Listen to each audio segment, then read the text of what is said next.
एक बार फिर से स्वागत है आपका वेब वायरन पर। दोस्तों, जैसा कि आप जानते हैं, हम डीएसए लर्निंग सीरीज़ के ऊपर एक प्लेलिस्ट बना रहे हैं जिसमें हम क्या करेंगे, अराउंड ये जो 71 डेज लेफ्ट हैं, तो इनसे पहले हमें ये पूरी सीरीज़ को कंप्लीट करना है। इसके अंदर 11 मॉड्यूल्स हैं और 11 मॉड्यूल्स को वन बाय वन हम देखने वाले हैं। हर मॉड्यूल्स में कुछ क्वेश्चंस दे रखे हैं लेवल वाइज। ओके, तो अब हमें क्या करना है दोस्तों, हमने लास्ट टाइम देखा था कि पहला क्वेश्चन करा था, टेस्ट कोड था जिसमें हमें इनपुट लेना था और जैसे ही 42 आया था और हमें ब्रेक करके आउटपुट करवा देने थे। तो दोस्तों आज हम देखेंगे how to reverse the number. Reverse the number problem में क्या कहा गया है, जरा उसे चेक करते हैं। तो रिवर्स द नंबर प्रॉब्लम में ये कहा गया है, given an integer N write a program to reverse it. कोई सा भी एक सिंपल एक इंटीजर दिया गया और उसको क्या करना है, आपको रिवर्स करना है, बस सिंपल सा ये काम है। और जब आप कोई कॉम्पिटिटिव प्रोग्रामिंग करोगे, कई बार आपको जरूरत पड़ेगी नंबर को रिवर्स करने की। तो यहाँ पे देखिए, इससे आपको नंबर को रिवर्स करना आ जाएगा। तो देखिए इनपुट में क्या कह रखा है, the first line contains an integer T, total number of test cases, then follow T lines, each line contain an integer N. तो पहले तो आपको टी दिया होगा जो नंबर ऑफ टेस्ट केसेस है, जैसे कि अगर 5 दे दिया तो आप 5 इनपुट डालोगे और उन सबको क्या करना है, रिवर्स करके दिखाना है। तो यहाँ पे वही है, for each test case display the reverse of the given number N in a new line. Okay, जो नंबर ऑफ टेस्ट केसेस है वो 1000 तक रह सकते हैं आपके, 1 से लेकर 1000 तक। और जो n की वैल्यू है वो 1 से लेकर 10 की पावर आई थिंक 6 तक है। ठीक है, तो n की वैल्यू ज़्यादा है तो हम इस रेंज का भी ध्यान रखेंगे। ठीक है, तो उसके बाद देखो क्या करना है हमें, ये हमें दिया गया है 4 टेस्ट केसेज है और हमें 1 2 3 4 दिया है, तो इसका आउटपुट आ गया 4 3 2 1। ओके, 5 4 3 2 1 और 3 1 2 0 3 है तो 3 0 2 1 3, ऐसे 2 1 2 3 है तो 3 2 1 2, इसका उल्टा। और इस पे ध्यान देना, यहाँ पे फ्लॉप होता है टेस्ट केस। 2 3 0 0 है तो लास्ट के 0 0 स्टार्टिंग में लिखने का तो कोई फायदा ही नहीं, तो सीधा 3 2। तो यहाँ पे फ्लॉप हो जाता है। लोग कई अप्रोच लगाते हैं लेकिन जो ट्रेडिशनल अप्रोच है वो यहाँ पे फ्लॉप हो जाती है। तो आई थिंक आपको प्रॉब्लम समझ आ गई होगी। तो ज़रा इसका लॉजिक समझते हैं। तो जैसे दोस्तों आपको दे रखा है, आपको एक नंबर दिया है 1 2 3 4 एंड 5। ओके, तो फर्स्ट ऑफ ऑल आप ये सोचो कि ये नंबर बना कैसे होगा। ये नंबर ऐसे ही तो बना होगा ना, अगर आप इसको क्या कहते हैं, प्लेस वैल्यू फॉर्म में इसे ब्रेक करके देखो तो ये बना होगा 1 2 3 4, क्योंकि इसके बाद 4 डिजिट्स है, 1000 plus 2 000। Okay, 10,000 plus 2000 plus 300 plus 40 plus 5, ये ऐसे ही तो बना है। अगर आप इसे प्लेस वैल्यू फॉर्म में तोड़ के देखें तो ये नंबर ऐसे ही बना है। अगर इसको बनाना होता तो हम इस चीज़ को ऐसे कर सकते थे। इसे करने का दोस्तों और भी बहुत तरीके हैं, लेकिन मैं बता रहा हूँ ना, इस वाले टेस्ट केस पे फेल होता है। जैसे कि अगर यहाँ पे 3 2 0 0 है इनपुट, तो इसका आउटपुट हमें क्या रखना है, इसका आउटपुट हमें करवाना है 0 0 3 2 नहीं कराना, ओनली 3 2। ओके, तो उस चीज़ से बचने के लिए मैं आपको ये वाला कॉन्सेप्ट समझा रहा हूँ, जो आपका जो ये प्लेस वैल्यू वाला कॉन्सेप्ट है। प्लेस वैल्यू से हम कैसे निकालते हैं कि ये 10,000 10 100,000 10,000 वाला जो कॉन्सेप्ट है, तो ये नंबर ऐसे बना होगा। अगर हम मेरे को इसका रिवर्स करना है, ठीक है, रिवर्स करना है, तो रिवर्स नंबर क्या होगा, रिवर्स नंबर होगा 5 4 3 2 1। अब जरा हम इसे देखें ये बन कैसे रहा होगा। तो ये बन रहा होगा जरूर 1 2 3 4 5 का उल्टा।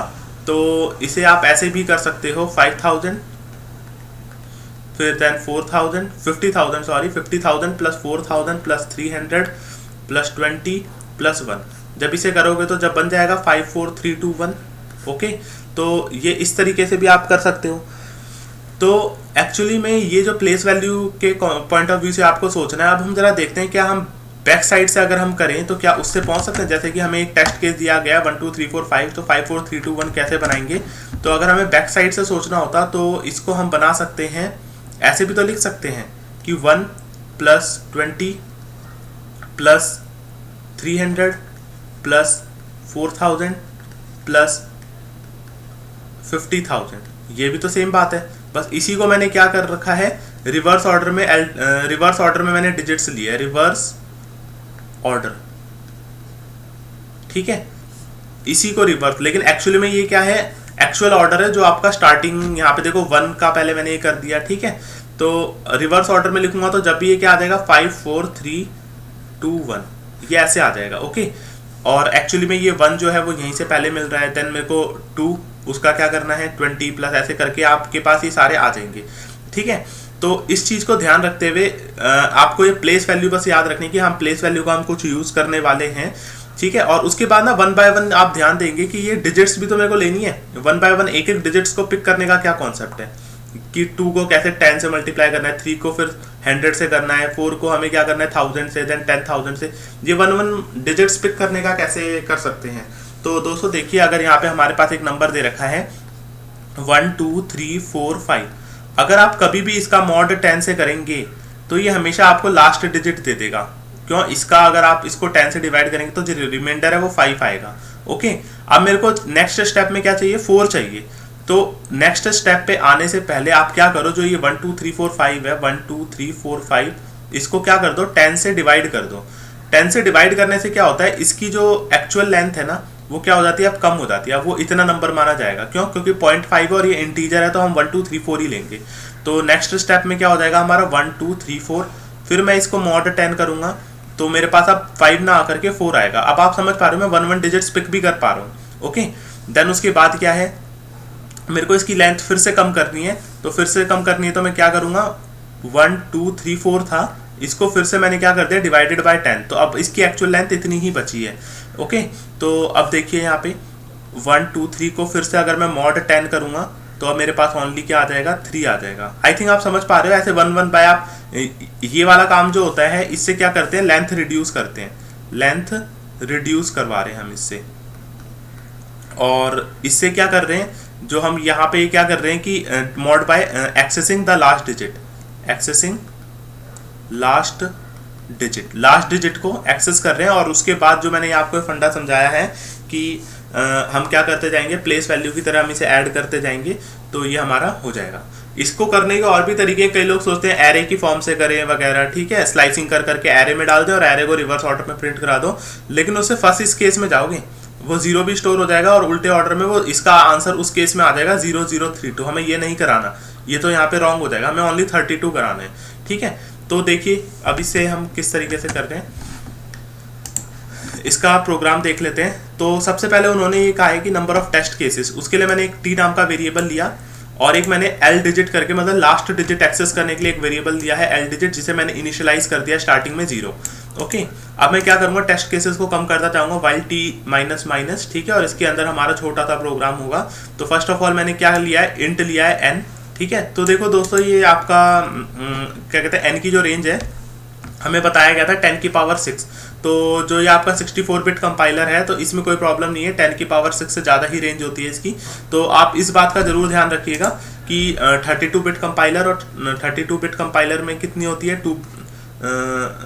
आपको 2 बाइट दी गई होती है, ठीक है। और 64 वाले में, 64 बिट कंपाइलर में 4 बाइट दी गई होती है, जिसमें रेंज इनफ हो जाती है। तो हम कोड ब्लॉक्स यहाँ यूज़ कर रहे हैं, कोड ब्लॉक्स, और ये 4 बिट का 64 बिट का कंपाइलर है। तो इसमें जो इंटीजर के लिए दी गई रहती है वैल्यू, इंटीजर के लिए यहाँ पे 4 बाइट दी गई होती है, ठीक है। तो जिसमें हमारी वो रेंज 10 की पावर 6 वो कवर हो जाती है। अदरवाइज अगर आप 32 बिट वाले में बना रहे हो, और ये जैसे कॉम्पिटिटिव प्रोग्रामिंग का जो आप कोड शेफ यहाँ पे यूज़ करता है, कोड शेफ भी 64 बिट का यूज़ करता है। ओके, 64 बिट का यूज़ करता है, फॉर GCC 17 यूज़ करता है। तो उसमें भी आपका क्या हो जाता है 4 बिट का। तो आप नॉर्मल इंट लेके कर सकते हो, यहाँ पे लॉन्ग इंट लेने की भी जरूरत नहीं है अभी। ओके, तो हमने एक इंटीजर लिया n, जिसके अंदर हमारा नंबर स्टोर होगा, और एक ANS नाम का, आंसर नाम का वेरिएबल हुआ है, जिसमें हर पर्टिकुलर केस के बाद आंसर की वैल्यू स्टोर होगी कि अभी वो रिवर्स होकर कितना हो गया, अब कितना हो गया। ओके, तो आंसर को 0 लिया है, और जब तक देखो n की वैल्यू 0 नहीं हो जाती, हम n को क्या कर रहे हैं, अभी आपको मैंने बताया कि n को हम करते जा रहे हैं, छोटा करते जा रहे हैं। n की वैल्यू पहले ये थी हमारे पास, ओके, n की वैल्यू थी पहले 1 2 3 4 5, देन उसके बाद हमने उसे थोड़ा सा छोटा करा 1 2 3 4, देन एक टाइम ऐसा आएगा वो 1 2 3 हो जाएगा, 1 2 हो जाएगा, 1 हो जाएगा, देन 0.1 हो जाएगा।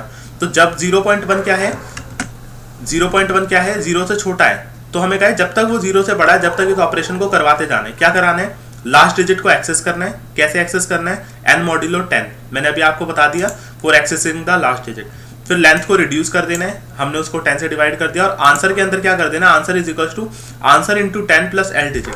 देखो यहाँ पे एक चीज और आ गई है, आंसर, इस वाले फॉर्मूले का मैं यूज कर रहा हूँ, answer is equal to answer into 10 plus L digit, जो लास्ट डिजिट है। तो देखिए फर्स्ट स्टेज में क्या आ जाएगा मेरे पास, आंसर की वैल्यू 0 थी, इंटू 10 प्लस एल डिजिट, अभी यहाँ से क्या एक्सेस हुई होगी, एल डिजिट अगर हमारे पास 1 2 3 4 5 है तो 5 एक्सेस हुआ होगा, तो हमारे पास 5 एक्सेस हो गया होगा। ठीक है, तो हमने 5 एक्सेस कर लिया और इसके अंदर क्या डाल दिया, सीधा आंसर के अंदर 5 आ गया, आंसर के अंदर 5 आ गया। ओके, अब नेक्स्ट केस में क्या हो जाएगा, नेक्स्ट केस में फिर ये दोबारा चलेगा, आप एन की वैल्यू 1 2 3 4 हो चुकी होगी, तो फिर से क्योंकि हमने यहाँ पे वैसे ही लेंथ कम करा दी थी, तो अब लास्ट डिजिट हो जाएगी 4, फिर से हम लेंथ को कम करा देंगे और आंसर के अंदर क्या करा देंगे, आंसर के अंदर अभी 5 था, 5 × 10 प्लस अभी इस केस में लास्ट डिजिट क्या आई है हमारे पास 4 आई है, तो 50 + 4 इस केस में वो 54 देगा। ऐसे ही नेक्स्ट केस में 5 4 3 देगा, देन 5 4 3 2 देगा। ठीक है, और लास्ट केस में आपको दे देगा 5 4 3 2 1। ओके, तो ये इस तरह चलता जाएगा और जैसे ही n की वैल्यू 0 से छोटी हो जाएगी, जब तक बड़ी है तो जब तक चलता रहे, जैसे 0 से छोटी हो जाएगी तो हमें आंसर को प्रिंट करा देना है एंडल।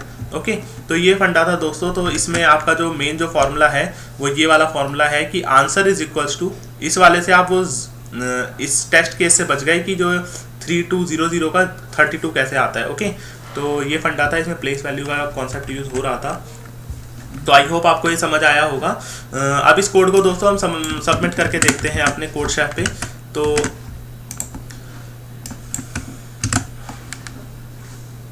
अगर हम इसे सबमिट करें,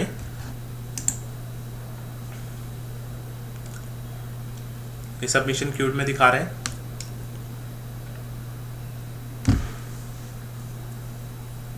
तो ये देखो बिल्कुल सही से दिखा रहा है कि हाँ आंसर सबमिट हो गया है, 0 सेकंड टाइम लिया गया है इसमें।